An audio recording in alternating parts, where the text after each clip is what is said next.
American flies several DC-10s in and out of DFW. One will land here tomorrow. Some consumer groups say for safety, all the planes should be grounded. But the Airline Passengers Association, based in Dallas, isn't going quite that far. The group is asking the government to immediately ground one of the planes and check it for design faults.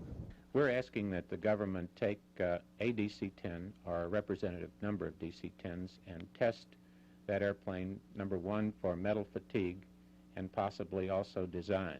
Hal Salfin says often a hairline crack won't show up in routine inspections. He's not questioning the quality of American's maintenance program or the safety of the DC-10, but he does think a scientific test would reassure passengers by showing whether the accident in Chicago was a freak or whether other planes might have similar problems.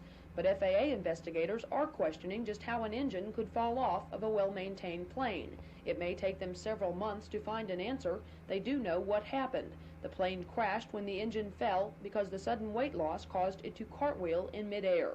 The Passengers Association has sent telegrams to the FAA, the CAB, and the National Transportation Safety Board asking them to begin a test of another DC-10 immediately.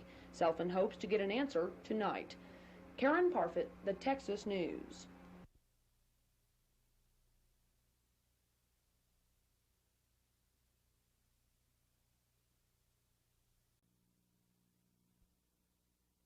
The crash of an American Airlines DC-10 in Chicago last Friday was blamed on a faulty bolt in the left-wing engine. The bolt failed because of metal fatigue. The result? America's worst air tragedy. Only one DC-10 flies regularly into DFW Airport, an American Airlines flight which arrives in the middle of the night. Bill Crosby, Vice President of American Airlines Southern Division, explains the Federal Aviation Administration's inspection order. The FAA directive is to have all DC-10 engine-mounted bolts inspected by midnight tonight, or the airplanes will have to be grounded. Before the directive had been issued, American Airlines had begun inspecting and replacing the engine bolts. Crosby says none of the bolts have proved defective, but all have been replaced as a precaution. We have inspected every one of the bolts, and we've x-rayed them, and we've found no deficiencies up to this point. By this evening, all of American's DC-10s will again be in routine operation. Friday's plane crash doesn't appear to have resulted in any reduction in reservations. Holiday travelers crowded DFW Airport this afternoon, no different from any other Memorial Day. This is David Finfrock, the Texas News.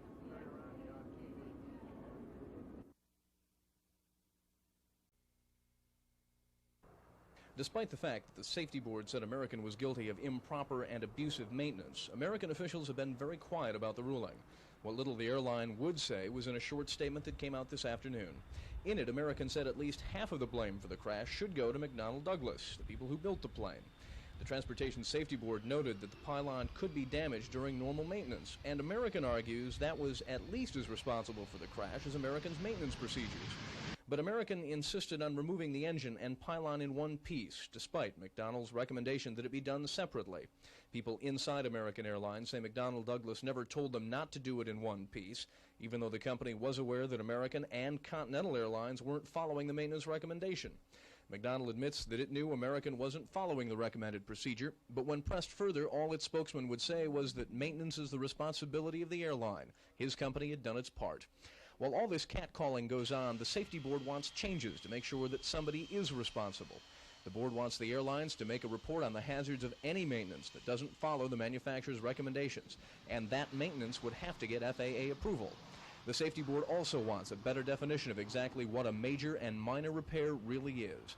And the board wants better reporting of damage to structurally important parts of the aircraft by both the airlines and the FAA. American Airlines, McDonnell Douglas, and the FAA all say they did their jobs. The safety board says that's not the case, and that the 271 victims prove its point. Ed Martell, Channel 5 Action News, DFW.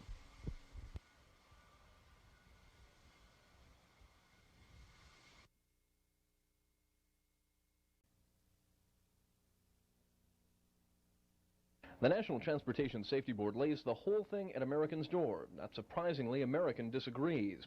It says McDonnell Douglas, the people who build DC-10s, are at least as much to blame as the airline. But there is more to the safety board report than blame. The board's investigators spent much of the year trying to find out not only what happened, but how to prevent it from happening again. That's why the board is recommending reports on any maintenance procedure that doesn't come from the manufacturer. The board also wants the FAA and the airlines to explain exactly what they mean by a major and minor repair, and it wants them reported better. Since May, American and other airlines have made some changes. American has made additions to its flight training course to handle the kind of situation that cropped up in Chicago, and the airline has revised flight procedures. The company has modified the DC-10s it has and increased its inspections of those airplanes. And American has also changed its maintenance procedures, perhaps with a nod to the $500,000 fine it received earlier for the unapproved maintenance it was performing on its DC-10s. But American isn't out of the woods yet. Because of today's placing of blame, it is now open season on the airline by anyone with a damage claim from the crash. Ed Martell, Channel 5 Action News, DFW.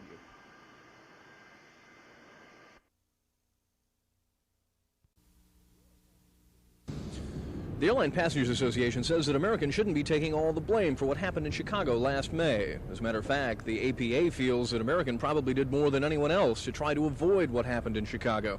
Make a pretty good case. We're convinced that the buck stops there, and it starts there.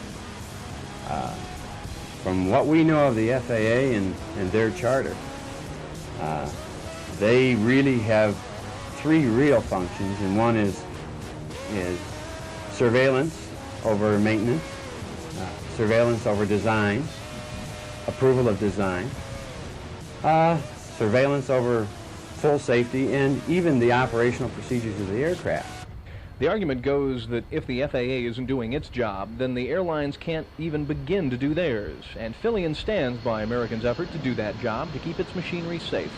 They've been the first to try to fix the aircraft, number one, and number two, they have a tremendous maintenance base here that is approved as even being able to make structural changes.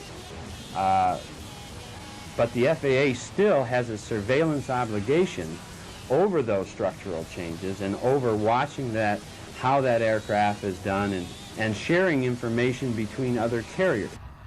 That, according to the APA, is probably the most serious error the FAA made. Besides not testing to see what might happen if the engine ripped off to the front, besides not approving the maintenance that American was doing, the FAA didn't bother to tell American when cracks and structural problems started cropping up at other airlines. With everything that happened, the Passengers Association feels the FAA didn't do its job at any of the steps along the way. Just how far is the APA willing to push that belief? All the way. It's already spent over $400,000 on a federal court suit to prove that the FAA was responsible for that crash that killed 273 people. Pylon is convinced the FAA could have prevented that accident any number of times before it happened. Ed Martell, Channel 5 Action News, DFW.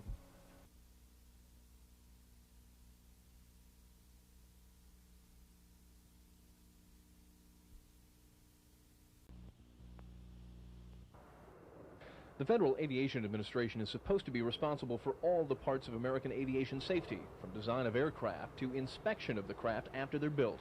Jim Pylon, the managing director of the Airline Passenger Association, says the FAA didn't do its job in a number of areas. In our opinion, it is the FAA where the buck stops on all of this. They have to approve the design, the maintenance, and the operation of the aircraft. Pylon defends American's efforts to keep the DC-10 safe and says American got no help from the feds. Problems that occurred with other carriers in cracking this particular part of the aircraft, which ultimately created the major problem, had occurred before, but the information had not been properly disseminated. And if that was simple oversight, the FAA also missed the big ones, like anticipating what happened in Chicago. Condition was never tested, so what the crew had done was according to the books, from what I read in the NTSB report. But the operational procedure had not been written, or at least disseminated, from what I can see, on what to do had this particular engine separation occurred. So they did what was right, but exactly what was wrong. And to prove it's willing to put its money where its mouth is, the airline